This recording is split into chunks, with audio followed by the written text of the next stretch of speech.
kicks us off here. Ah, there's Emily. She'll introduce. Come to here. So, Emily, then me, then Stan, then you. I'm going to schmooze that guy up. Yeah.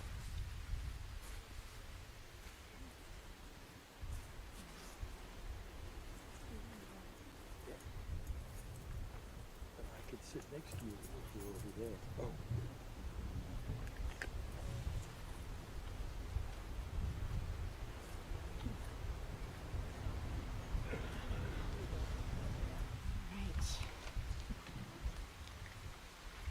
Good afternoon, folks, and welcome to the first reading in the We Too, the People Poetry Series, a partnership between the New England Poetry Club, the National Park Service, and the Friends of the Longfellow House, Washington's headquarters. This year, we commemorate the 250th anniversary of the start of the American Revolution here, the house where, in the words of Henry Wadsworth Longfellow, the father of his country dwelt. This is both a place where history was made and history was written. Today, we are thrilled to celebrate the power of words in shaping the ongoing American story with a poetry reading by Robert Pinsky. Before I hand it over to New England Poetry Club President Stephen Ratiner to introduce Robert Pinsky, I want to share several important thank yous and briefly some logistics. So I'd like to extend my gratitude to our longtime partners, the New England Poetry Club and Stephen Ratiner, for their vision and energy and collaboration in making the We Too the People series a reality. Thank you to the Friends of the Longfellow House, Washington's headquarters, for their ongoing support of this and so many other programs and projects here.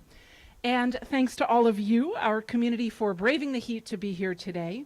Please do join us on upcoming Sunday afternoons for more poetry and music as well.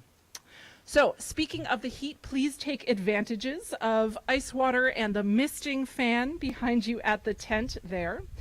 I'd also like to mention that our visitor center at the rear of the house, so to get there, you just follow this gravel path right through the garden around to the back of the big yellow house. That visitor center is going to be open throughout the reading, and afterwards it is well air conditioned, and there are restrooms available there as well. Finally, we will have copies of Robert Pinsky's most recent book, Proverbs of Limbo, available for sale and signing after the reading at the tent behind you there as well. So now it is my pleasure to introduce Stephen Ratiner, president of the New England Poetry Club and former Poet Laureate of Arlington, who will introduce the series and the poet. Thank you, Stephen.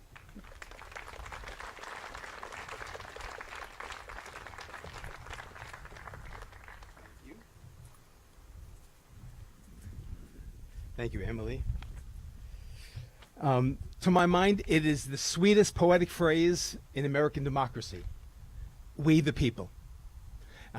We were discussing this, and Emily nominated it as perhaps even more potent. She thought, what about life, liberty, and the pursuit of happiness?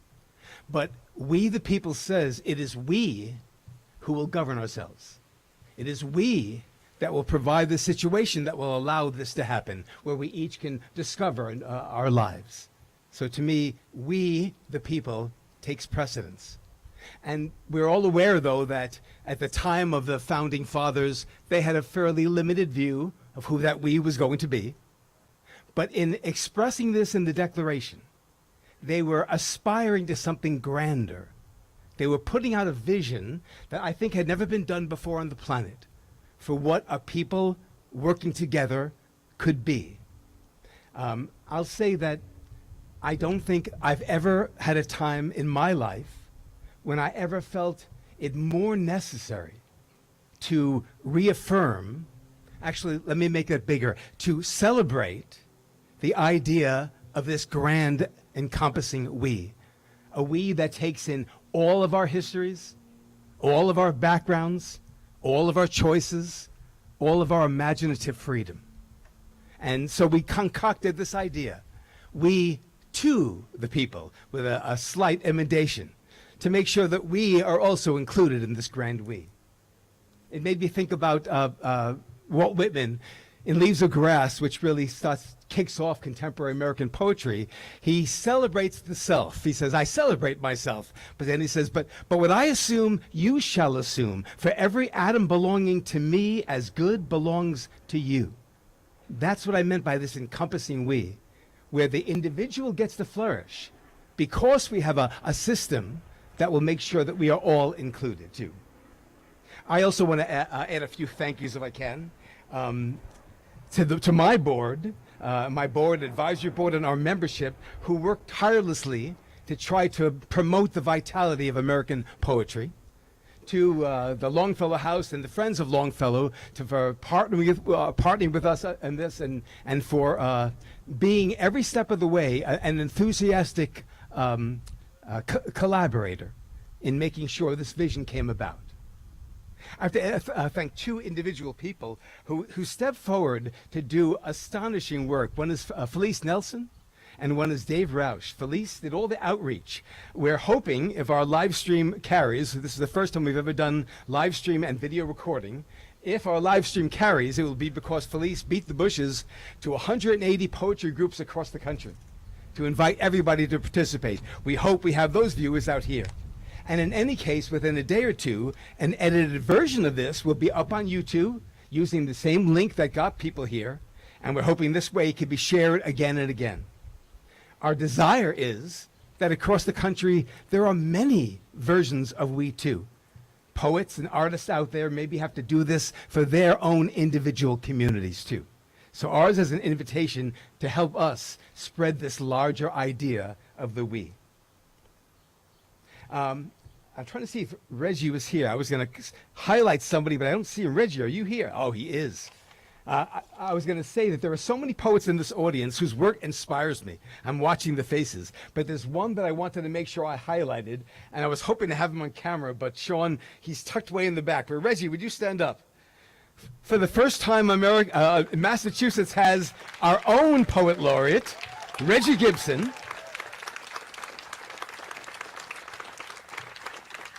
Considering our state has such a long and tremendous historical tradition of literature, it was shocking that we're laggards in having a state poet laureate. But our governor corrected that just recently, and Reggie will take over and begin to champion poetry in our state too.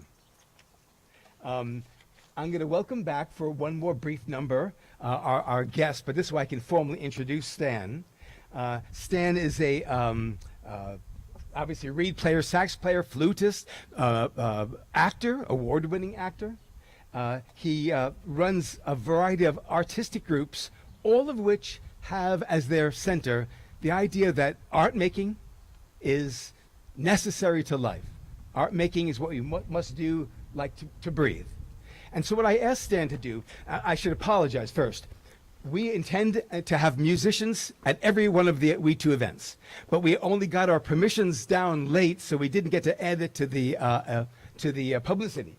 But I'll tell you this, there'll be a musician for each one, and what we asked them to do is to choose some American piece of music. Choose something that we think we understand the vocabulary, and now bring that vocabulary alive in a new form, in a 21st century form. So for one more piece, let me bring back to the stage Stan Strickland.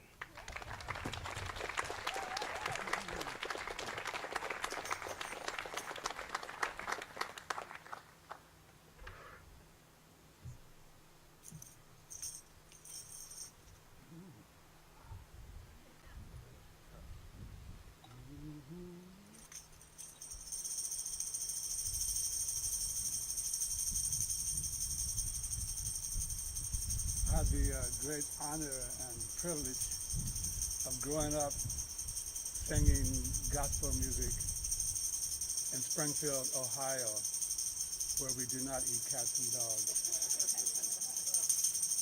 So I invite all of you to go to an old black church and hear some gospel music and pass that feeling on to your friends and colleagues. And let them know they may want to reconsider the concept of deporting all of us. Maybe a deeper appreciation of the African diaspora. Oh.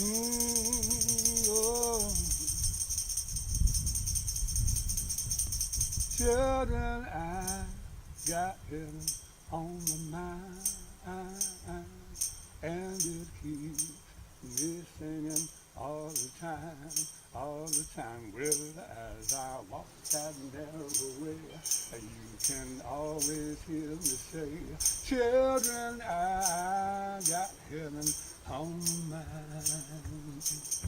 Children, I got hidden on my mind, and it keeps me singing all the time, all the time. Well, as I walk that narrow way, you can always hear me say, children, I got hidden on my mind.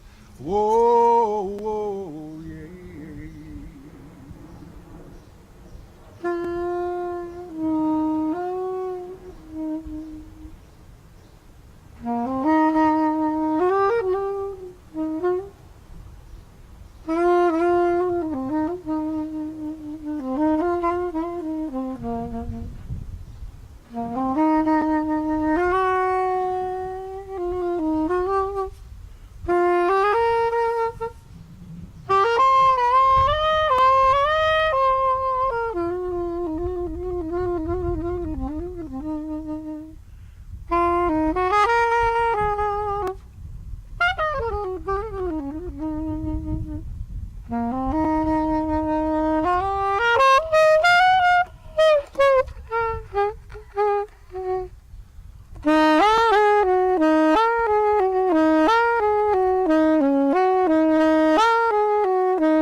Earlier on, I made reference to Walt Whitman, who would, I believe, be quite pleased to see how his leaves of grass and the rootstock of his democratic spirit gave rise eventually to a poet like Robert Pinsky.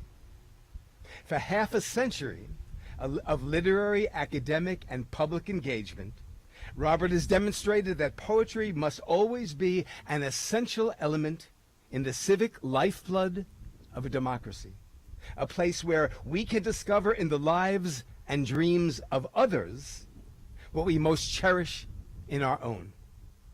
He's the author of 11 books of poetry, including last year's Proverbs of Limbo, several collections of essays, poetry anthologies, an acclaimed translation of Dante's Inferno, a recent memoir, a wonderful memoir called Jersey Breaks, a CD called PoemJazz, which also features Stan Strickland. And he was an unprecedented three-time United States Poet Laureate. And his project during that time is the enduringly popular Favorite Poems Project, which continues to reveal the intimate bonds that people from every walk of life have with poetry. And what other poet on the planet can boast on his resume that his cartoon self made an appearance on The Simpsons? That's the sort of fame that even the good gray poet never imagined for poetry. And so that it is enormously gratifying, but not surprising, that when I first came to Robert and told him about the idea for We Too the People, he immediately said, "Count me in." And so here, following our nation's recent birthday party, and then leading up, beginning with this all through this summer, and next leading up to America's 250th, we're going to use poetry to sound that grand sense of we. So please help me welcome America's poet, Robert Pinsky.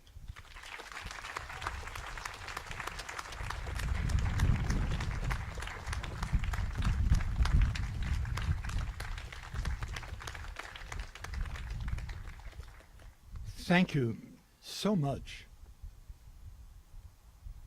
to Longfellow House, to Stephen Retainer, to our national historical and historical parks, which are part of our American tradition of inventing traditions. We do, instead of kings and queens and dukes and earls and knights and counts and countesses, instead we have actors and singers and musicians and athletes. What an improvement!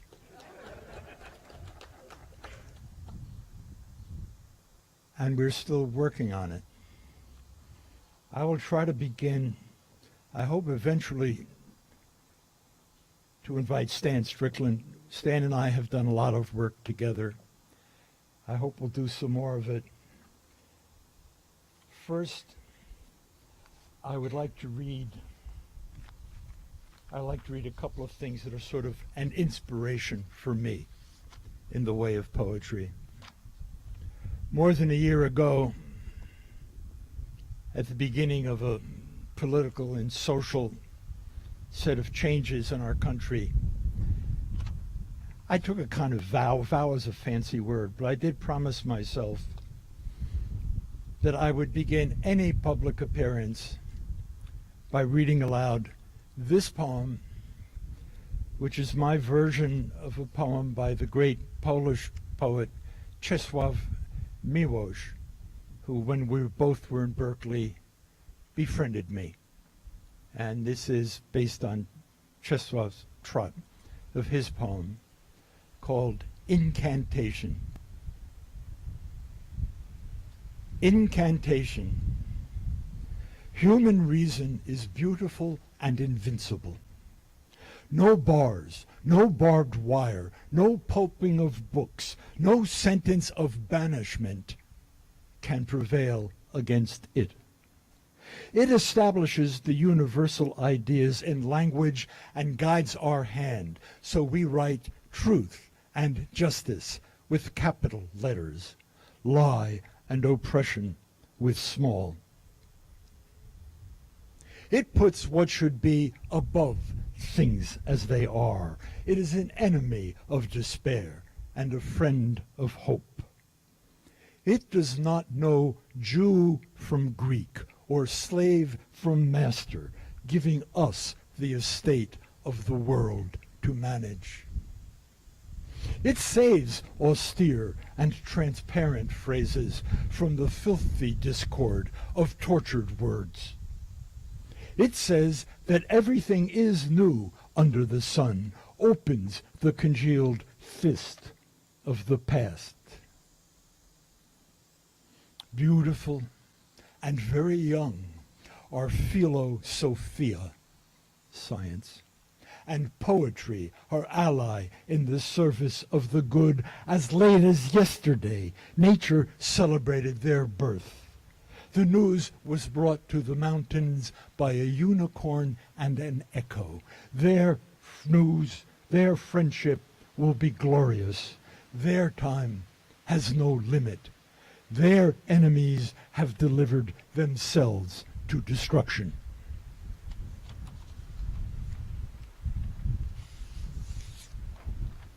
I should correct on this American occasion, I will affirm and correct that I read a poem first written in Polish by a Polish poet. Czesław was an immigrant. And it is part of what's good in our culture, is that fighting and resisting and amending with things that are bad, like our provinciality, our anti-intellectualism. There is also various ways we import culture. So I'll affirm, starting with that Czesław Miłosz, but as a kind of correction, I'll read another poem that is also an inspiration for me. Poetry and American poetry is not all as preaching or didactic as Czesław's poem. I mean, his poem, he quotes both St. Paul and St. Peter in that poem. It is a deep, and it's a Thomistic Polish poem that also refreshes my patriotism about our country. But I'll read a poem that for me affirms the unique genius of poetry. What can we say that journalists or preachers, what can we do that scholars and journalists and preachers might not be able to do? It has, in my opinion, to do with incorporating our imperfections, our sense of absurdity, and our sort of triumphant laughter at ourselves as part of our art. The art is built in on a human scale. When Stan, with the spiritual, also when he quotes "My country, 'tis of thee," I think, yes, jazz is a lot like poetry. It is objectively what it is, and it's also spontaneously and in the moment and recognizing human imperfection. It's that too. It's high and low. So I'll read to you a poem called America that I think embodies all of that. This is another inspiration for me, along with Miłosz's incantation. This is America by Allen Ginsberg. America, I've given you all. I've given you all, and now I'm nothing. America, $2.27, January 17th, 1956. I can't stand my own mind. America, when will we end the human war? Go fuck yourself with your atom bomb. I don't feel good. Don't bother me. I won't write my poem till I'm in my right mind. America, when will you be angelic? When will you take off your clothes? When will you look at yourself through the grave? When will you be worthy of your million Trotskyites? America, why are your libraries full of tears? America, when will you send your eggs to India? I'm sick of your insane demands. When can I go into the supermarket and buy what I need with my good looks? America, after all, it is you and I who are perfect, not the next world. You made me want to be a saint. There must be some other way to settle this argument. Burroughs is in Tangiers. I don't think he'll come back. It's sinister. Are you being sinister, or is this some form of practical joke? I'm trying to come to the point. I refuse to give up my obsession. America, stop pushing. I know what I'm doing. America, the plum blossoms are falling. I haven't read the newspapers for months. Every day somebody goes on trial for murder. America, I feel sentimental about the Wobblies. America, I used to be a communist when I was a kid. I'm not sorry. I smoke marijuana every chance I get. I sit in my house for days on end and stare at the roses in the closet. When I go to Chinatown, I get drunk and never get laid. My mind is made up. There's going to be trouble. You should have seen me reading Marx. My psychoanalyst thinks I'm perfectly right. I won't say the Lord's Prayer. I have mystical visions and comic vibrations. America, I still haven't told you what you did to Uncle Max when he came over from Russia. I'm addressing you. Are you going to let your emotional life be run by Time magazine? I'm obsessed by Time magazine. I read it every week. Its cover stares at me every time I slink past the corner candy store. I read it in the basement of the Berkeley Public Library. It's always telling me about responsibility. Businessmen are serious. Movie producers are serious. Everybody's serious except me. It occurs to me that I am America. I am talking to myself again. Asia is rising against me. I haven't got a Chinaman's chance. I'd better consider my national resources. My national resources consist of 2 joints of marijuana, millions of genitals, and unpublished private literature that goes 1,400 miles an hour and 25,000 mental institutions. I say nothing about my prisons, nor the millions of underprivileged who live in my flower pots under the light of 500 suns. I have abolished the whorehouses of France. Tangiers is the next to go. My ambition is to be president, despite the fact that I am Catholic. America, how can I write a holy litany in your silly mood? I will continue, like Henry Ford. My strophes are as individual as his automobiles, more so. They're all different sexes. America, I will sell you strophes, $2,500 a piece, $500 down on your old strophe. America, free Tom Mooney. America, save the Spanish loyalists. America, Sacco and Vanzetti must not die. America, I am the Scottsboro Boys.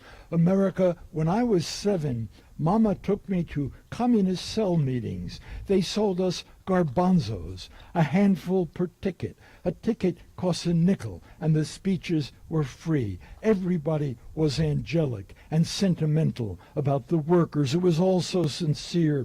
You have no idea what a good thing the party was in 1935. Scott Nearing was a grand old man, a real mensch. Mother Bloor made me cry. I once saw Israel Amter playing. Everybody must have been a spy. America, you don't really want to go to war. America, it's them bad Russians, them Russians, them Russians, and them Chinamen, and them Russians. The Russia wants to eat us alive. The Russia's power mad. She wants to take our cars from out our garages. Her wants to grab Chicago. Her needs a Red Reader's Digest. Her wants our audio plants in Siberia. Him big bureaucracy running our filling stations. That no good. Ugh. Him make Indians learn read. Ha! Her make us all work 16 hours a day. Help. America, this is quite serious. America, this is the impression I get from looking at the television set. America, is this correct? I'd better get right down to the job. It's true I don't want to join the army or turn lathes in precision parts factories. I'm nearsighted and psychopathic anyway. America, I'm putting my queer shoulder to the wheel.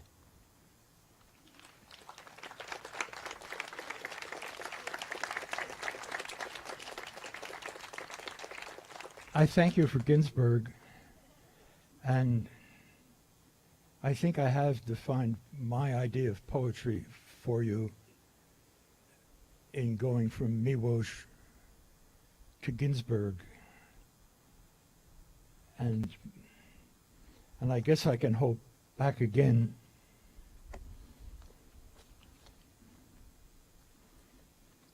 It is so hot out. I'm so glad that Stan is here.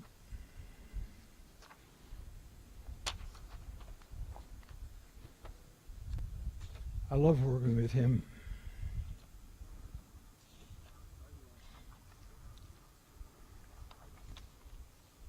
I think I'll depart from my plan and invite Stan to come up, and we'll do some things we've done before and some things we haven't.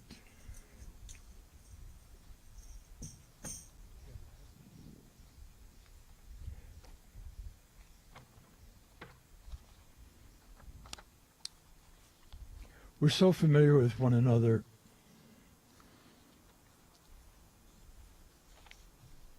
that I think the verb for it is we can improvise.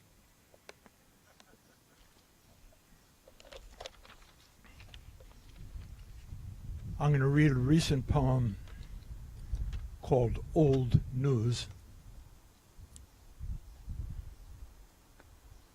And you can join me when you feel like it, and we'll go through it twice. I'm going to read I think I'll stick with these recent poems from the book I'm working on. I'll try to do something from Proverbs of Limbo because we're trying to sell that product to you. But for now, Old News. I keep on trying to live in the present moment. A lonesome place. I'm more at home in the past. I share a stack of magazines with somebody who reads the new ones from the top. The bottom of the stack, salted with gilded ephemera. That's my meat. Outspent ads, old news, failing or faded fads. That's my meat. I follow the Times online to study the face of fascism. The face of fascism and its hand. Its falsifying voice. I study the face of fascism and its hand and its lying voice. And I keep on thinking about it. I keep on thinking about it as I retreat to scan a home screen of my high school graduating class. Our posted shades are shades of mortal veils and marrows. Our online conversation floats down tunnels of fortune to the 9th grade.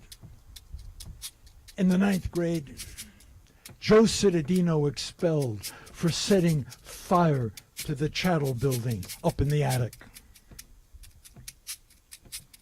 Joe died a while ago. Did people know that? Joe expelled. Joe Cittadino expelled for setting a fire in the chattel building attic, and he died ago. Instead of hiding the way I usually do and being anonymous, I allow myself the homely, civil pleasure of having something to say. I posted, Joe told me back then that it wasn't him. He took the blame to oppress a girl. Her brother was Frankie Quinn, who really set the fire. And thank you, Junior Genovese, for writing. You were right, Robert. It was Frankie Quinn.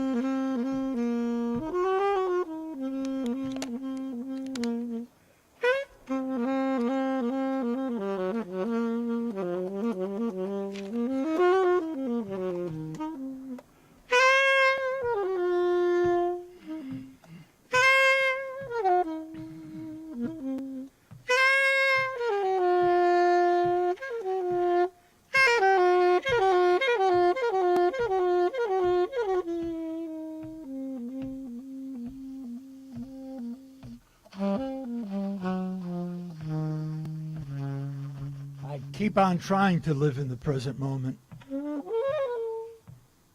I try. I'm more at home in the past. I try to stay in the present moment. I study the times. I study the times. I study the face of fascism. I study its hand. I study its lies. But I retreat. I retreat back to high school and the 9th grade. Joe Cittadino expelled for setting a fire in the Chattel Building attic. So I posted. Joe told me back then. He told me back then. It wasn't him. Thank you. Thank you, Junior Giordano, for telling me you were right, Robert. It was Mickey Flynn.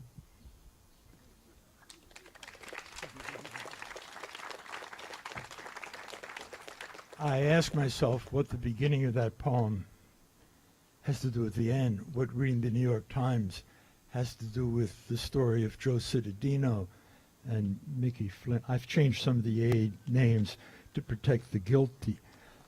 And I'll try to say it in one word, quoting Incantation by Czesław Miłosz. They're connected by the idea of the truth.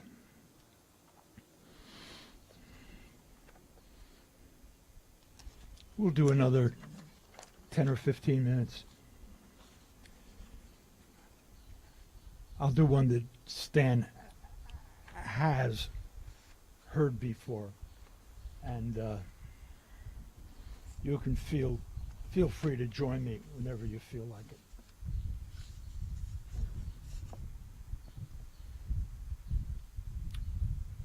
Poem of Names.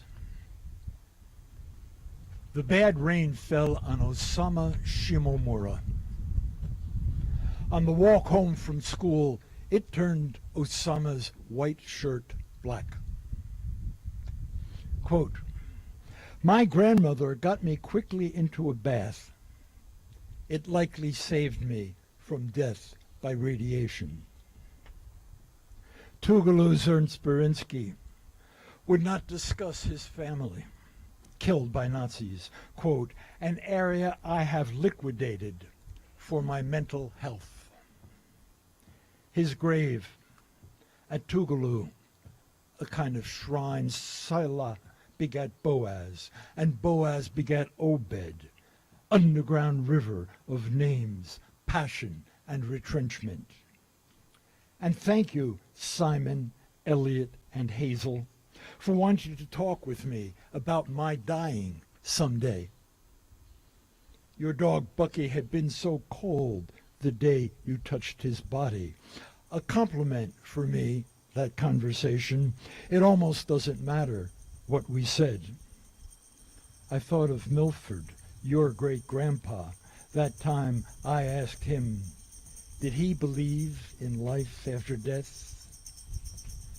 "I guess that you are my life after death," he said. A boy named Christian at a Q&A in Texas asked me, the visiting poet, "What motivates you? What gets you out of the bed each morning?" Good question. The pride of Ernst Berinsky of Mississippi. The shame of Nathan Forrest of Pillow Hill. Willie Lee Rose, historian of Reconstruction. Congressman Pellegrino Rodino, nicknamed Pete. It's the dead people that motivate me, Christian. Dorothy Pinsky Wright. William Butler Yeats. As to your name, I remember Don Polk saying, a lot of Jewish people think they're white, but no, they're not. In some ways, Yeats was a jerk. Arphaxad begat Salah. Salah begat Eber.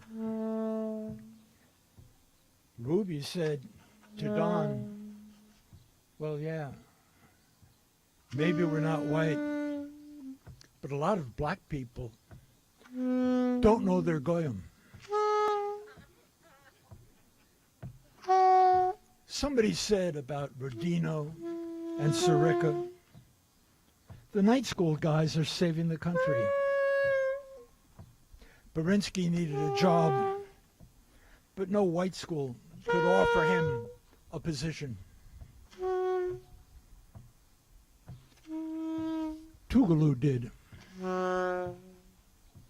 At his famous forums there, Pinsky asked his students to sit one chair apart. So the white kids from Millsaps sat among them. At his forums, Pete Seeger, Joan Baez, Ralph Bunch, Rodino in the house, impeaching Nixon,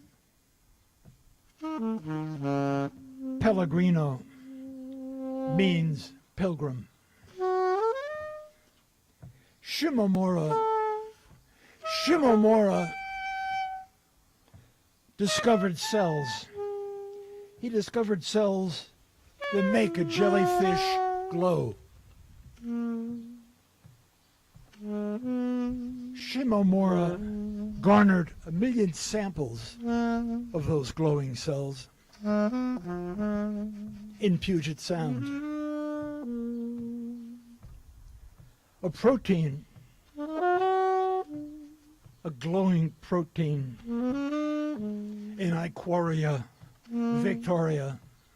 That protein in Iquaria Victoria embedded to glimmer in other life, transferred all study of all living things. Shimomura's discovery of those glowing cells in Iquaria Victoria transformed the study of living things. Years later, the Exxon Valdez oil spill killed nearly all of those Iquaria Victoria. And that was a poisoning. That Osama Shimomura indicted.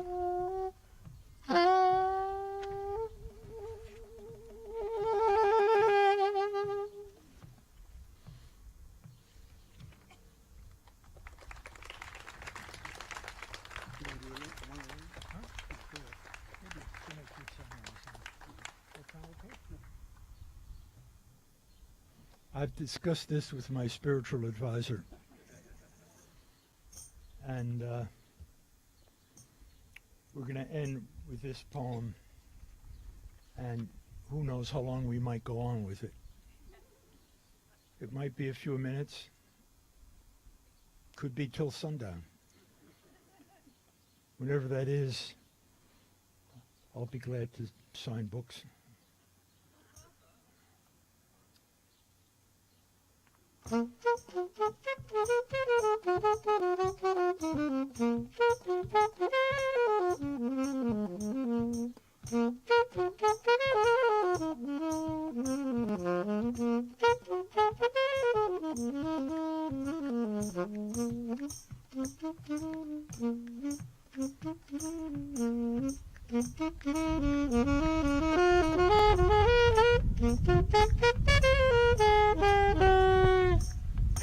Samurai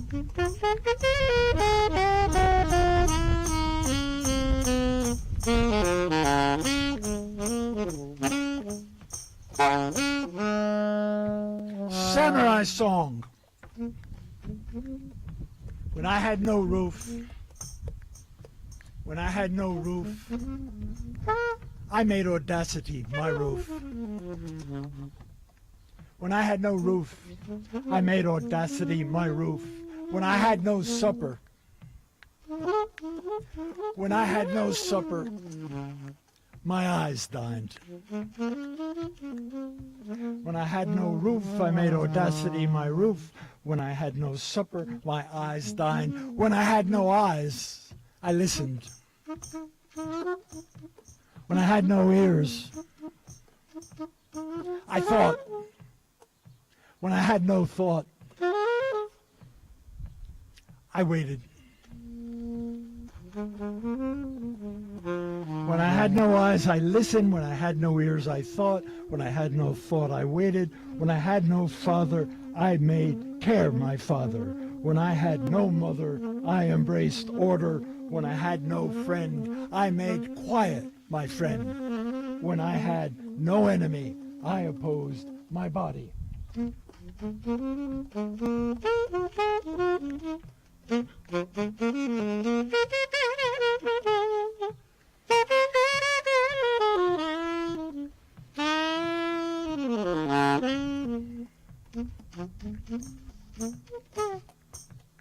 When I had no friend, I made quiet my friend. When I had no enemy, I opposed my body. When I had no temple, I made my voice my temple. I have no priest. My tongue is my choir. When I have no means, when I have no means, when I have no means, death will be my fortune. Need is my tactic. Need is my tactic. Detachment is my strategy. When I had no lover, when I had no lover, I courted my sleep. When I had no roof, I made audacity my roof.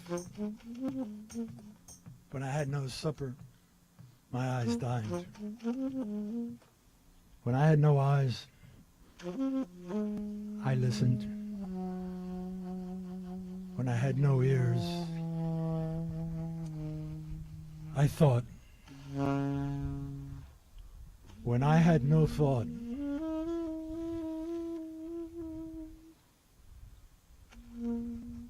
when I had no thought, I waited.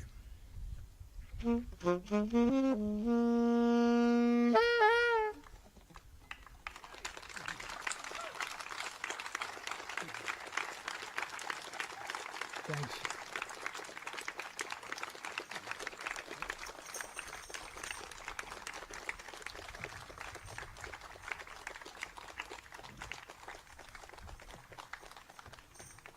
Wait 1 second, I have something for you.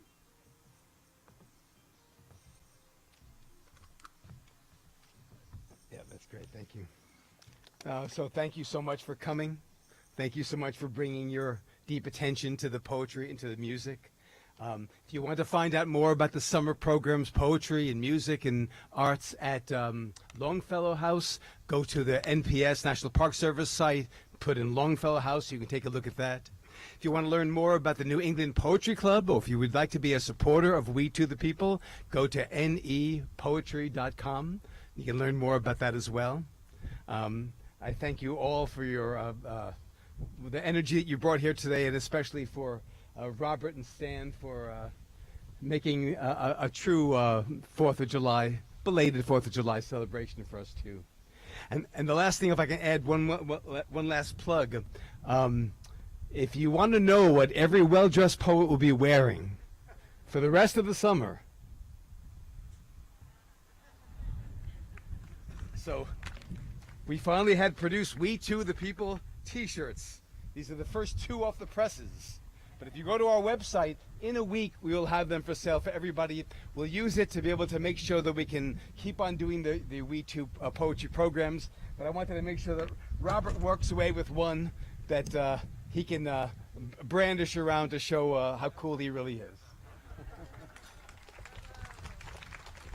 I'm glad to brandish. I may not look brandish. Thank you all. The book tables are in the back. Stay around to visit. Thanks.